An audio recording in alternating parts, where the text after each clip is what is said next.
Terima kasih kalian sudah klik video ini. Bagi kalian yang ingin ikutan Cerberus Copy Trading, langsung saja klik link deskripsi yang ada di bawah ini dan langsung akan muncul tampilan seperti ini. Lalu silahkan kalian langsung klik daftar.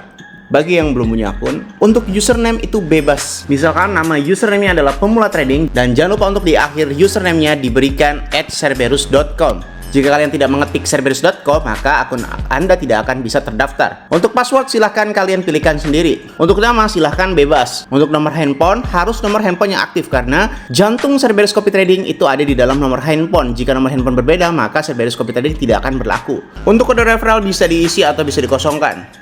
Setelah kalian sudah mengisi semuanya, bisa langsung kalian klik register dan akan muncul tampilan seperti ini. Untuk mengaktifasi Cerberus Copy Trading, bisa langsung kalian WA admin terhadap nomor ini. Dan untuk biayanya adalah 4 juta rupiah untuk member reguler dan 40 juta rupiah untuk member eksklusif. Jika kalian ingin mengetahui simulasi profit tradingnya, langsung bisa kalian klik kalkulator Cerberus, masukkan modal dengan satuan dolar, klik 1000 misalkan, dan untuk jumlah harinya max 365, langsung klik hitung.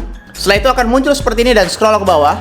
Nah, di sini adalah total profit bersihnya, yaitu totalnya adalah 3.293. Untuk info lebih lanjut, silahkan WA admin di nomor ini. Selamat menikmati materi di video kali ini.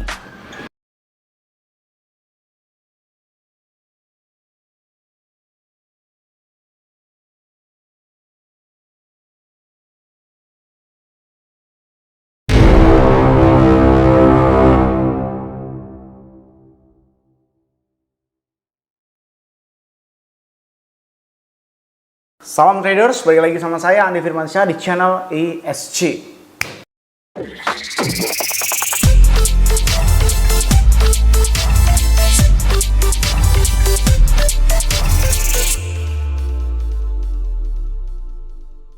Oke, hari ini Bitcoin breakdown ya, mulai dari area sekitar 119.000 untuk menggunakan time frame 1 jam saja. Ini breakdown dalam kurang lebih sekitar 1, 2, 3, 4, 5, 6, 8 jam terakhir itu di area 117.000.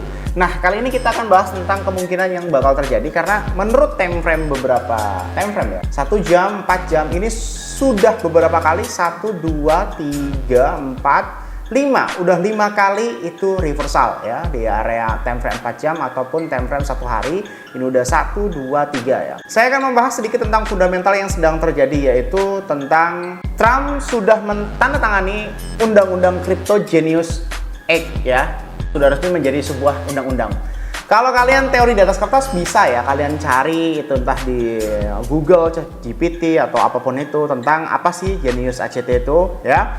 Yang dimana menjadi undang-undang cryptocurrency gitu ya. Langkah tersebut sekaligus menetapkan kerangka kerja regulasi untuk jenis mata uang digital yang dikenal sebagai stablecoin. Jadi semua stablecoin itu harus tunduk dalam peraturan Donald Trump gitu atau peraturan si Genius Act ini tadi. Di sisi lain, ini itu seolah-olah akan mematikan yang dinamakan USDT.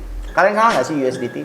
USDT adalah sebuah pair mata uang yang ada di dalam seluruh exchange yang ada di dunia ini, baik di dalam exchange Indonesia, baik di dalam exchange dunia ataupun di dalam coin market cap itu adalah top tier ranking 1 ya, mengalahkan USDC, mengalahkan PAX, mengalahkan banyak sekali stable coin. Jadi menurut saya ini adalah sebuah cara untuk mematikan USDT ya.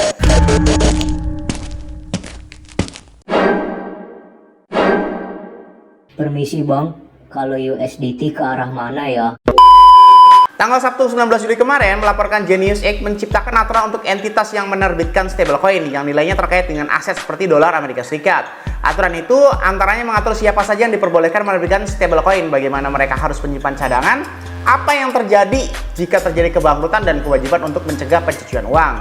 Trump juga tuh udah nyampein tuh terhadap para anggota industri kripto menghadiri upacara penandatanganan tersebut di Gedung Putih ya kan, termasuk CEO Coinbase dan Tether itu ya USDT. Dan kesempatan itu ia membandingkan dengan pemerintah Joe Biden, Presiden Amerika Serikat sebelumnya, yang disebut sebagai sekelompok orang yang kejam yang mencoba menghancurkan industri Anda gitu ya. Saya meluarkan kalian dari antara begitu banyak pasal, tapi menurut saya ini bisa kalian baca-baca. Ada beberapa efek yang mau saya sampaikan. Intinya kalau kalian pengertiannya bisa kalian baca-baca di Google ataupun apapun itu. Saya akan berbicara tentang efek apa saja yang akan terjadi ketika undang-undang ini sudah benar-benar resmi dan sudah akan benar-benar berjalan. Yang pertama, likuiditas stablecoin itu pasti akan langsung terganggu. Menurut prediksi saya, jika memang ini sudah diterapkan dan bersifat mengikat, tidak ada sebuah peraturan negosiasi dan lain sebagainya, alias ini benar-benar sudah tidak berubah apapun ya. Yang pasti terjadi adalah pengurangan hingga 50% sampai 70% likuiditas stablecoin. Kalau misalkan kalian cek di dalam coin market cap sekarang, kalian perhatikan cara melihatnya itu seperti apa sih? Kalian perhatikan nomor 1, nomor 2, nomor 3, nomor 4. Ini bukan cara membacanya adalah, oh bang itu kan Tether USDT nomor 4. Masih kalah tuh dengan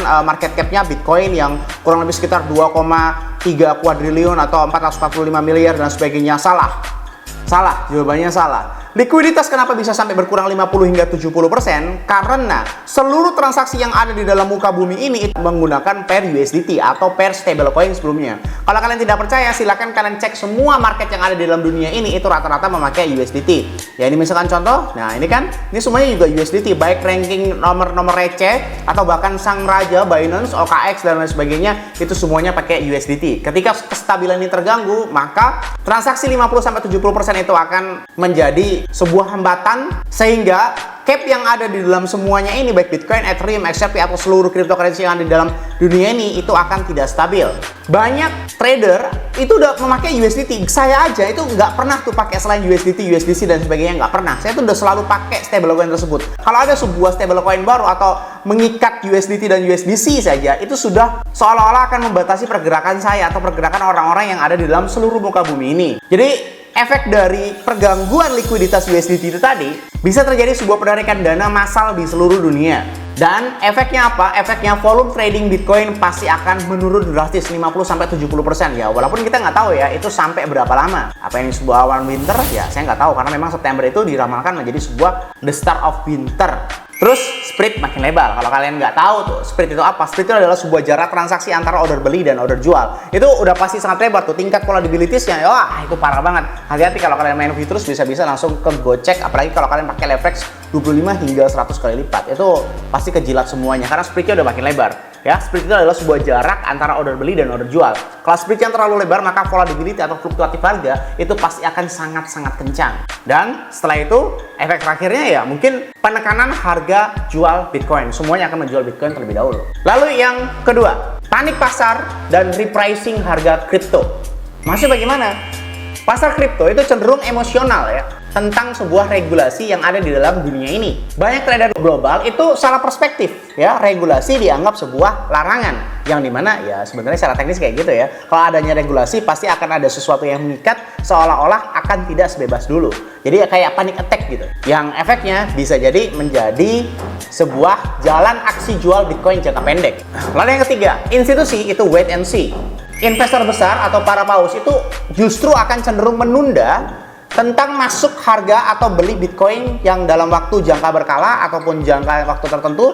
Dia akan wait and see dulu, ini akan terjadi seperti apa. Dia akan melihat regulasi dulu. Karena apa? Mereka tidak sebodoh kita, mereka tidak seasal kita yang dimana kita asal beli, asal jual dan sebagainya. Mereka melihat banyak sekali regulasi atau banyak sekali aturan. Harus dilihat dulu nih bagaimana cara memikirkan atau bagaimana mencari celah untuk menghindari regulasi dan mengamankan aset mereka sendiri. Akibatnya arus Bitcoin itu tertahan sementara. Kalau nggak ada order belinya, otomatis harga pasti langsung akan turun.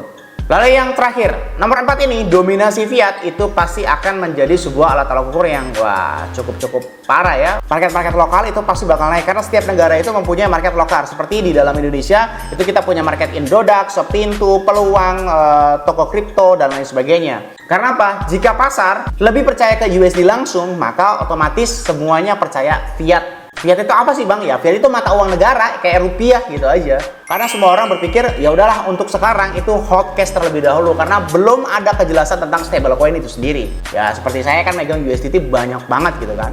Saya nggak pernah megang hold Bitcoin, saya hold USDT puluhan juta dolar dari harga 11.000 12.000 gitu kan, sampai sekarang harga hampir 17.000. Apakah saya akan menjualnya sampai sedetik ini sih saya belum, tapi memang ini semacam seperti bad news ya untuk ke Bitcoin itu sendiri. Bisa jadi Bitcoin ini dianggap sebagai tempat yang kurang aman untuk dalam waktu yang tidak bisa ditentukan karena volatil harga ini sungguh sangat kencang. Yang sekali lagi efeknya akan bisa mengurangi daya beli Bitcoin itu sendiri.